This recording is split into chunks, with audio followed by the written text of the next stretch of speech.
nang nag-apply.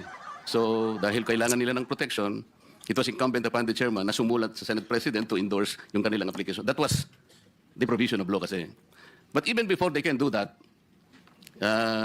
actually kasi nung sinasabi ko yon nung hearing, hindi ko naman alam mapapalitan na pala kami.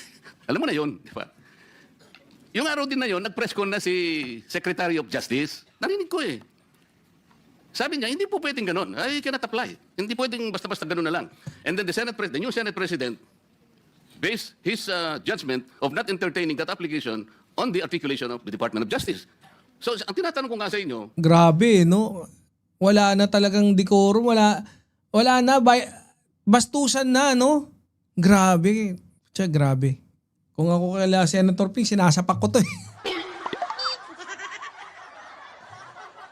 hindi siya sinungaling. Ang mismong kayo ang nagbigay na ng condition kasi. Kaya sinasabi ko, if you insisted on the condition of restitution, how can Diskaya or any other persons similar to his situation even begin to apply under the WPP? Meron na.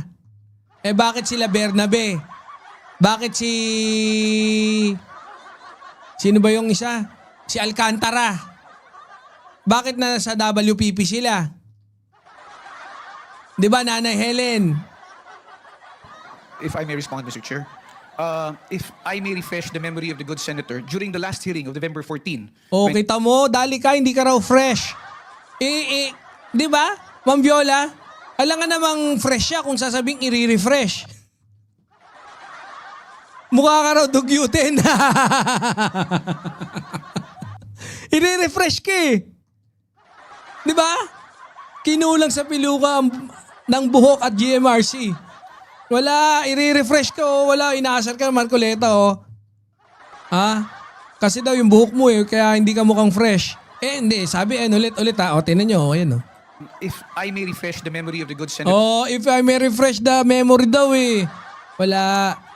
during the last hearing of November 14, 2025, that matter that you raised about the statement made by the former Secretary Bilasa. of Justice No, Boss was Desert. already put on the side when you asked that question. And we already informed the chairman that if they wish to file their application, if they wish to be processed, they go to the Department of Justice. Binanggit po yan, nasa transcripts po yan na sinasabi niyo, o sige, wala mo nang pag-uusapang restitution. But Napakalinaw, ang linaw, no? Grabe, binanggit na, inalok na, pinapupunta. Kung gusto nila mag-apply sila, walang problema. Wag na munang pag-usapan yung restitution na kupal na yan. Si Bryce Hernandez nagbalik din ng sasakyan siya at iba pang mga sangkot. Oh, did they ever come to the department to coordinate with us? No, they did not. And let me just put it on record, sir. did not pala eh. Did not naman pala eh. Tapos gusto mong pag-apply ng WPP, ikaw gusto mo silang itulak sa WPP, sila nga ayaw pumunta doon eh. Hindi po ito question na kung sinong nauna na nagsalita.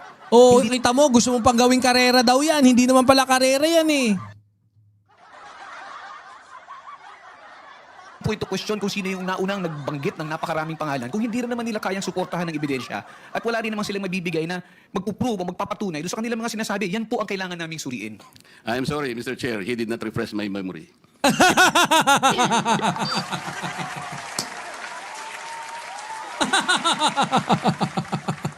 Ang galing. Talagang, ano eh.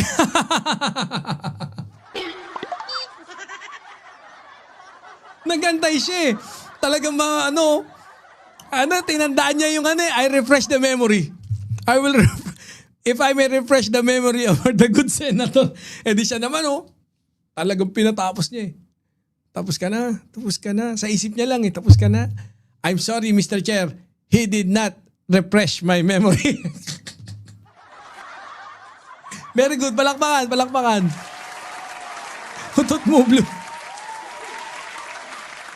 Ulit Yan po ang kailangan naming Boss Vance suriin. Fernandez. I'm sorry, Mr. Chair, he did not refresh my memory.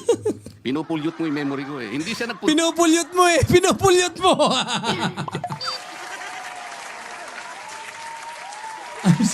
I'm sorry, Mr. Chair. He did not. Kailangan pabanggitin. Tita May Dons! Ano ba to?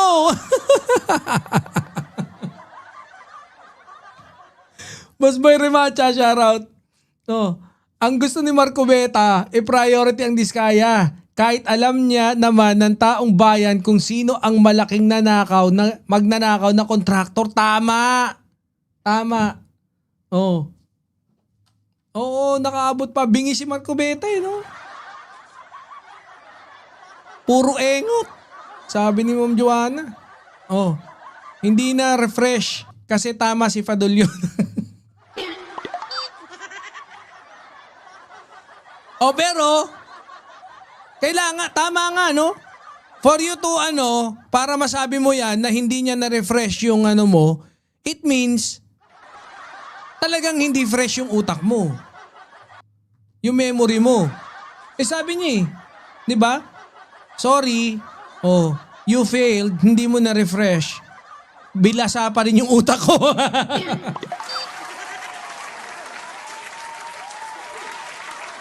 Doon pupunta yun di ba?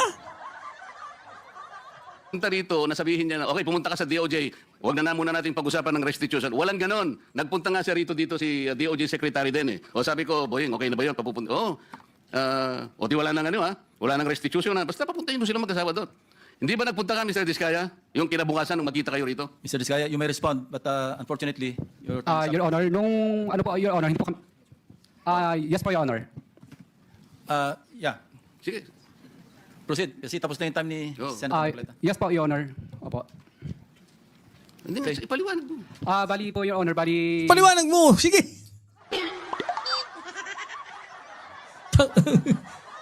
Paliwanag mo. Sige. Sige. Kaya mo yan. May kapansanan sa isip.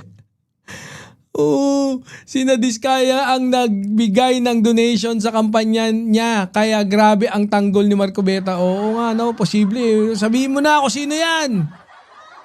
Kasi po, Hoy, ano na nangyari doon? Wala na, ganun lang, no? salita po yung misis ko. Hindi Nasa, na, ganito, wala na akong time Pinapunta ka niya ron. Kasi nandito kayo, nag-usap Ayan na, siya na nagkwento.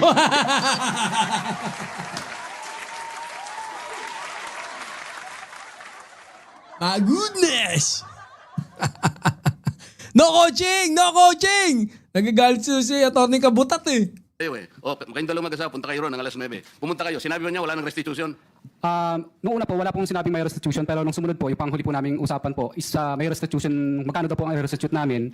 Tapos kakasuhan din po daw kami at hindi didiinan. Pero gusto ko po, Your Honor, na hindi na po muna magsalita ng dire-diretso kasi po yung huli po yung misis ko na nagsalita siya na hindi daw po kami kasama sa WPP, yung natatandaan ko po yung huling hearing ko dito, ay nakulong po yung misis ko sa Davao. Samantalang meron naman po nag-exist na project. Kaya natatakot po ako, Your Honor, na baka pag nagsalita na rin po ako, baka po sa susunod po ako naman po ang makulong. Kaya hindi na po ako magsasalita. Tama. Mamaya, samahan mo pa yung asawa mo.